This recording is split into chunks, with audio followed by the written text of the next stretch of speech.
Untuk variabel acak ada definisi, ciri-ciri, jenis variabel acak, dan juga contoh soal. Sekarang saya akan membahas mengenai definisi variabel acak. Jadi, variabel acak atau random variable adalah suatu fungsi yang nilainya berupa bilangan nyata yang ditentukan oleh setiap unsur dalam ruang sampel. Nah, variabel sendiri adalah nilai-nilai pengamatan atau hasil percobaan.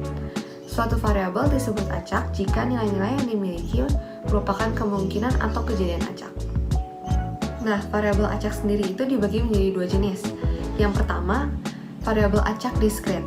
Nah, ini tuh digunakan untuk data yang merupakan hasil pencacahan dan hasilnya itu berupa bilangan bulat positif dan tidak berbentuk pecahan. Contohnya kayak X sama dengan 0, 1, 2, 3, dan seterusnya. Nah, contohnya itu kayak gimana sih? Misalnya yang pertama, banyaknya pembeli yang masuk ke dalam toko A. Pembeli itu kan manusia, dia nggak mungkin setengah pembeli atau 2,5 pembeli. Jadi pasti angkanya itu bulat dan selalu positif. Jadi misalnya, ada 3 pembeli yang masuk ke toko A. Lalu yang kedua, jumlah kendaraan per minggu. Yang ketiga, jumlah kendaraan yang melanggar peraturan lalu lintas. Kendaraan itu kan seperti mobil, motor, dan lain-lain. Gak mungkin kita bilang ada setengah mobil atau 2,5 mobil, pasti kita bilangnya ada 2 mobil atau 4 mobil, dan itu pasti bilangan bulat. Jadi itu termasuk variabel acak diskrit. Jenis variabel acak yang kedua adalah variabel acak kontinu yang digunakan untuk data hasil pengukuran. Data hasil pengukuran biasa memiliki satuan seperti cm, kilogram, dan kilometer.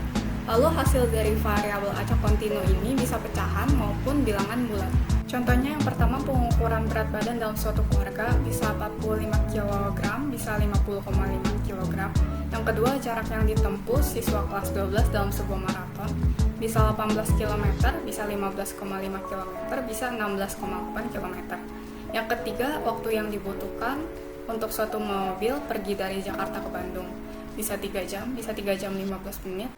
Selanjutnya, saya akan menjelaskan mengenai distribusi binomial dan juga distribusi peluang diskrit. Distribusi peluang diskrit adalah tabel atau fungsi atau rumus atau grafik yang mencantumkan semua kemungkinan nilai suatu variabel diskrit berikut nilai peluangnya. Nilai variabel acak diskrit selalu dikaitkan dengan peluang yang disebut peluang diskrit. Nilai peluang diskrit dari satu titik sampel adalah Px sama dengan nilai frekuensi titik sampel per sigma Fi. Peluang kejadian untuk setiap peristiwa dirumuskan dengan nilai peluang itu 0 lebih kecil dari Px lebih kecil dari 1 dan sigma dari I X sama dengan 1, Px sama dengan 1.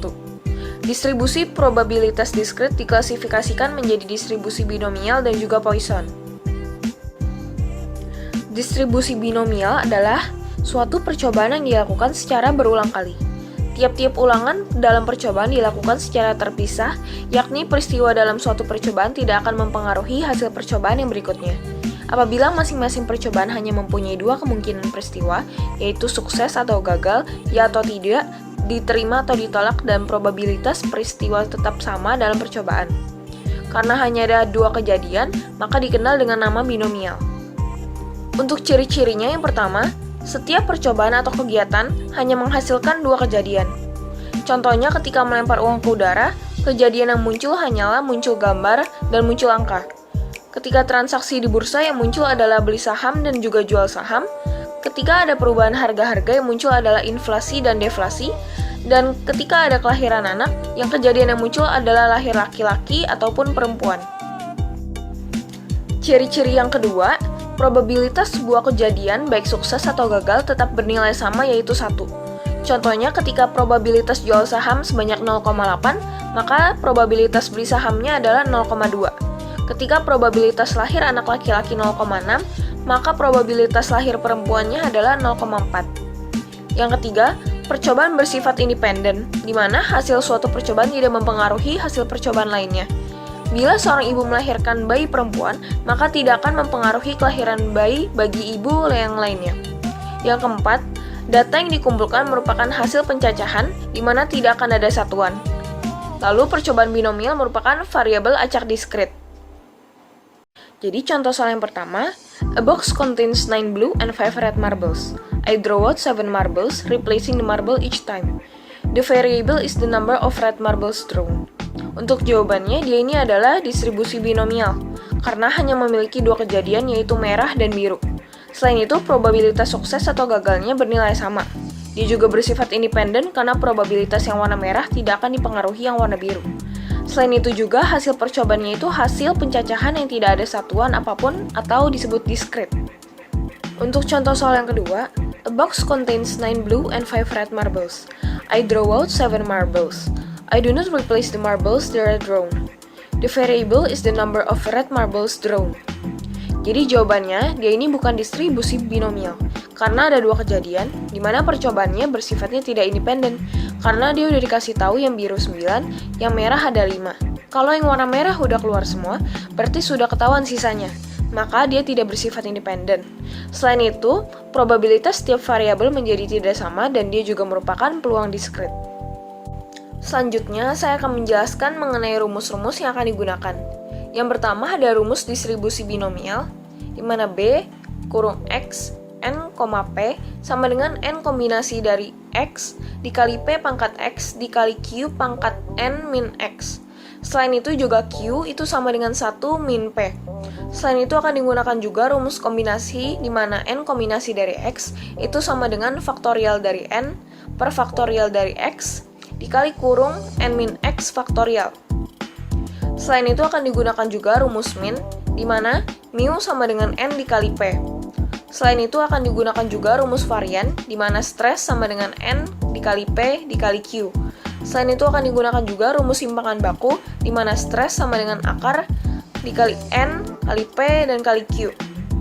Di mana X itu sebagai variabel acak, B itu sama dengan binomial, Q itu peluang gagal, P itu peluang sukses atau berhasilnya, N itu banyaknya percobaan atau data, dan juga mu itu sama dengan min atau rata-rata. Penjelasan soal diskrit. Diketahui sebuah fungsi 2x pangkat 3 min 1 per 56 untuk x sama dengan 1, 2, 3, dan 4. Buktikan fungsi di atas merupakan fungsi distribusi peluang diskrit. Dari situ, kita bisa lihat kalau x di sini itu merupakan bilangan bulat atau bisa disebut diskrit. Syarat distribusi peluang itu sendiri adalah Px harus di antara 0 dan 1, dan total Px jika kita jumlahkan harus sama dengan 1. Kita masukkan X ke dalam rumus 2x pangkat 3 min 1 per 56 untuk cari masing-masing Px. Untuk X sama dengan 1, kita dapat Px-nya itu 1 per 56. Untuk X sama dengan 2, Px-nya itu 7 per 56. Untuk X sama dengan 3, Px-nya itu 17 per 56. Dan yang terakhir, X sama dengan 4, Px-nya itu 31 per 56. Masing-masing Px itu bisa kita lihat bahwa mereka itu berada di antara 0 dan 1, yang artinya itu memenuhi syarat pertama. Semua peluang atau Px itu kita jumlahkan dan kita mendapatkan hasil yang sama dengan 1, yang artinya memenuhi syarat yang kedua. Jadi, fungsi Px sama dengan 2x pangkat 3 min 1 per 56 terbukti merupakan fungsi distribusi peluang diskrit. Untuk contoh soal distribusi binomial, ada 5% kemungkinan apel manapun dalam satu kotak apel akan cacat. Jika 25 apel diambil sebagai sampel, carilah yang A probabilitas tepat 2 apel cacat, dan yang B probabilitas setidaknya 1 apel akan cacat. Nah, yang kita tahu dari soal adalah P atau peluang berhasilnya atau bisa juga peluang apel cacat itu adalah 5% atau 0,05, dan Q-nya atau peluang gagalnya atau peluang apel tidak cacatnya itu kita cari dengan 1 atau peluang suatu kejadian dikurangi dengan 0,05 atau peluang berhasil, sehingga jadi 95% atau 0,95. Lalu sampel yang kita ambil itu adalah 25, jadi N-nya itu 25 dan X-nya adalah 2. Nah, ini kita tinggal masukin ke rumus distribusi binomial, yaitu probabilitas X sama dengan N kombinasi X dikali P pangkat X dikali Q pangkat N kurang X. Jadi probabilitas X sama dengan 2 itu sama dengan 25 kombinasi 2 dikali 0,05 kuadrat dikali 0,95 pangkat 25 kurang 2. Kita cari 25 kombinasi 2 menggunakan rumus N faktorial dibagi X faktorial dikali N kurang X faktorial. Dan akan kita dapat hasil 300. Nah, 300 ini dimasukin ke rumus distribusi binomial tadi. Jadi 300 dikali dengan 0,05 kuadrat dikali 0,95 pangkat 23 akan dapat jawaban probabilitas tepat 2 apel cacat adalah 0,231. Untuk soal B atau probabilitas setidaknya 1 apel cacat, X yang harus dicari adalah X sama dengan 1, sama dengan 2, sama dengan 3, dan seterusnya sampai X sama dengan 25. Namun ada cara yang lebih cepat, yaitu dengan mencari probabilitas tidak ada satupun apel yang cacat atau probabilitas X sama dengan 0. Lalu kita kurangi 1 atau peluang suatu kejadian dengan probabilitas tidak ada apel yang cacat tersebut. Kita masih pakai rumus yang sama, yaitu rumus distribusi binomial, sehingga P atau probabilitas X sama dengan 0 itu sama dengan 25 kombinasi 0 dikali 0,05 pangkat 0 dikali 0,95 pangkat 25 kurang 0. Kita cari dulu 25 kombinasi 0 menggunakan rumus kombinasi seperti biasa dan akan didapat 1 per 0 faktorial yang hasilnya adalah 1. Lalu kita masukkan lagi ke rumus distribusi binomial. Jadi 1 dikali 0,05 pangkat 0 dikali 0,95 pangkat 25 akan didapatkan 0,277. Terakhir kita masukkan 0,277 atau probabilitas tidak ada satupun apel yang cacat ke rumus awal kita, yaitu 1 dikurangi probabilitas X sama dengan 0 atau jadi 1 kurang 0,277. Maka probabilitas setidaknya 1 apel cacat adalah 0,723. Berikut ini adalah contoh soal untuk min dan simpangan baku. Jadi, sebuah perusahaan chipset motherboard mampu menghasilkan 100 unit setiap harinya. Jika data perusahaan menunjukkan 5% dari keseluruhan chipset mengalami kerusakan, berapa min dan simpangan baku untuk chipset rusak setiap harinya? Dari soal kita bisa dapat diketahui itu N-nya sama dengan 100. Dan P-nya atau peluang suksesnya itu adalah peluang chipset mengalami kerusakan. Dan Q-nya atau peluang gagal adalah peluang chipset tidak mengalami kerusakan. Nah, bisa didapatkan dari soal itu peluang suksesnya adalah 5% atau sama dengan 0,05. Dan kita tahu P tambah Q itu sama dengan 1, sehingga untuk mencari Q-nya kita 1 dikurang 0,05 didapatkan 0,95. Untuk mencari min, rumus yang digunakan adalah mu sama dengan N kali P. Kita masukkan angkanya, jadi mu sama dengan 100 kali 0,05 dan didapatkan min sebesar 5. Berikutnya mencari simpangan baku. Rumus yang digunakan adalah sigma sama dengan akar N kali P kali Q. Kita masukkan saja angkanya, sigma sama dengan akar 100 kali 0,05 kali 0,95 jadi akar 4,75 dan didapatkan simpangan baku sebesar 2,179.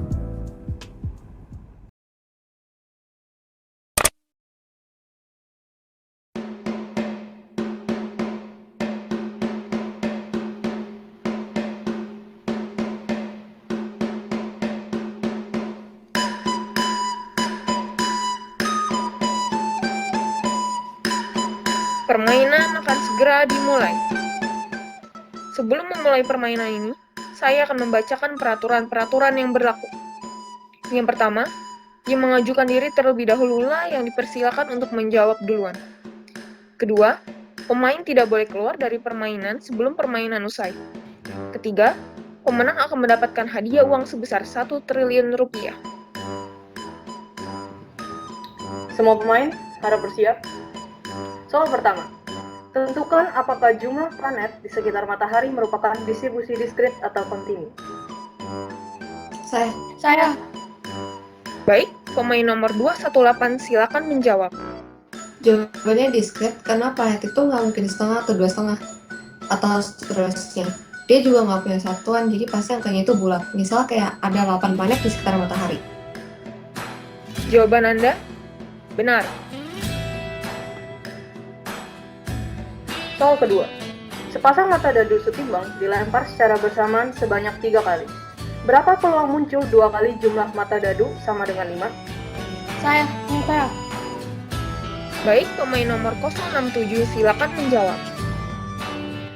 Jadi kalau ada sepasang mata dadu yang dilempar secara bersamaan, maka akan ada 36 kemungkinan. Terus yang diminta adalah peluang munculnya jumlah mata dadu sama dengan 5.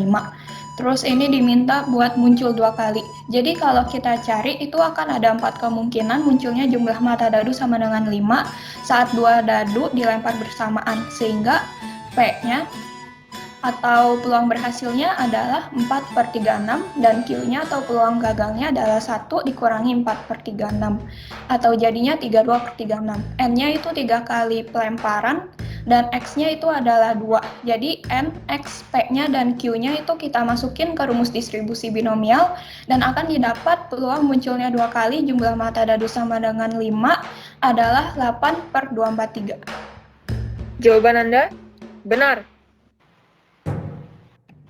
Soal ketiga. Tentukan apakah suhu di kutub utara merupakan distribusi diskrit atau kontinu. Saya. Baik, pemain nomor 456 silakan menjawab. Kontinu, karena suhu itu punya satuan seperti Celsius, Kelvin, dan lain-lainnya. Terus bentuknya bisa juga desimal. Contohnya suhu hari ini adalah 36,5 derajat Celcius. Jawaban Anda benar. Soal keempat. Di dalam satu babak permainan, terdapat satu tim yang terdiri dari 6 anggota.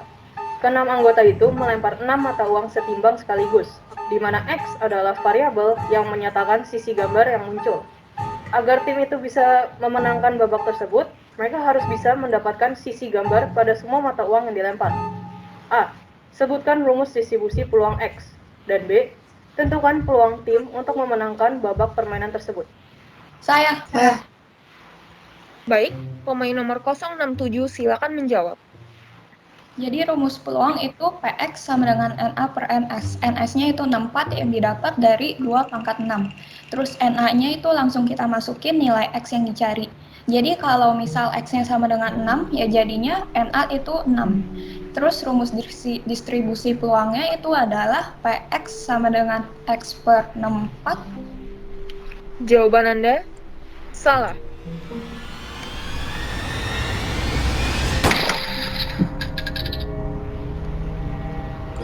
Siapa lagi yang mau menjawab? Saya. Baik, pemain nomor 240 silakan menjawab. Jadi yang A itu X adalah sisi gambar yang muncul, dan yang mungkin itu 0 sampai 6. Untuk rumus dasar peluang itu ada Px sama dengan Na per Ns. Ns atau ruang sampelnya itu pakai rumus 2 pangkat N, jadinya 2 pangkat 6 sama dengan 64. Karena mata uang mempunyai 2 sisi, dan N itu lemparan sebanyak 6 kali. Untuk Na atau nilai kejadian yang dicari, kita pakai kombinasi untuk cari berapa banyak cara yang bisa kita dapatin. Misal banyak kejadian muncul itu 1, maka kombinasinya itu jadi 6 kombinasi 1 dan seterusnya. Jadi Na itu 6 kombinasi X. Maka rumus distribusi peluang X itu Px sama dengan 6 kombinasi X per 64. Untuk B, tim menang artinya X sama dengan 6. Kita masukkan ke rumus tadi dan dapat Px sama dengan 6 kombinasi 6 per 64. Kita hitung 6 kombinasi 6 sama dengan 1. Jadi peluang tim untuk menang adalah 1 per 64. Jawaban Anda benar. Soal kelima. Tentukan apakah usia penduduk suatu desa merupakan distribusi diskrit atau kontinu. Saya. Baik, pemain nomor 240 silakan menjawab. Diskrit, karena umur itu angkanya bulat. Contohnya saya umur 17 tahun. Jawaban Anda salah.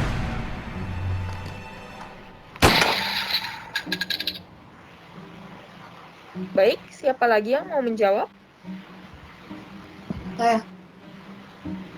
Baik, pemain nomor 218 silakan menjawab. Kontinu. Umur itu bisa menghitung juga hari dan bulannya. Contoh misalnya, Lula lahir pada 21 Maret 2010 dan hari ini tanggal 24 Oktober 2021. Berarti sekarang itu dia umurnya 11 tahun, 7 bulan, dan 3 hari. Jawaban Anda benar. Soal terakhir. Yang berhasil menjawab pertanyaan ini dengan benar akan menjadi pemenang uang 1 triliun rupiah. Soalnya adalah, suatu koin dilemparkan sebanyak 16 kali. Tentukan nilai min dan simpangan baku dari banyaknya angka yang muncul. Saya. Baik, pemain nomor 218, silakan menjawab. P itu adalah peluang munculnya angka, dan Q itu adalah peluang munculnya gambar. Karena ini koin, maka peluang P sama Q-nya itu sama-sama 50%. Nah, banyaknya percobaan atau N-nya itu sama dengan 16. Sedangkan rumus min itu adalah mu sama dengan N kali P. Maka min-nya itu 16 kali 50, sama dengan 800. Jawaban Anda salah.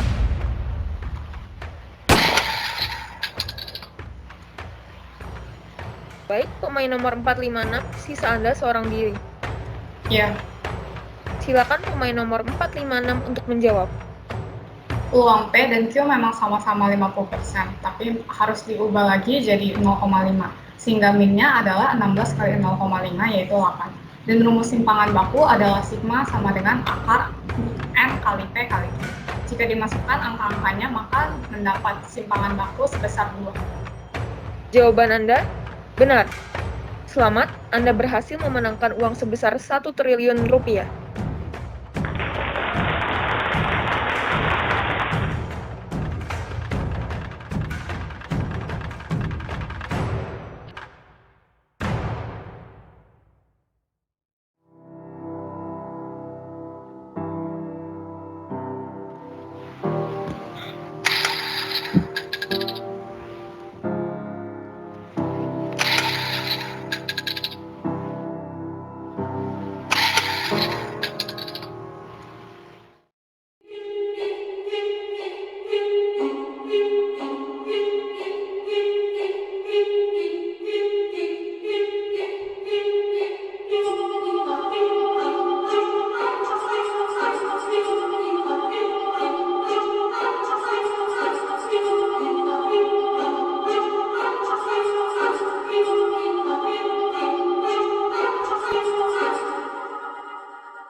Fly me to the moon and let me play among the stars.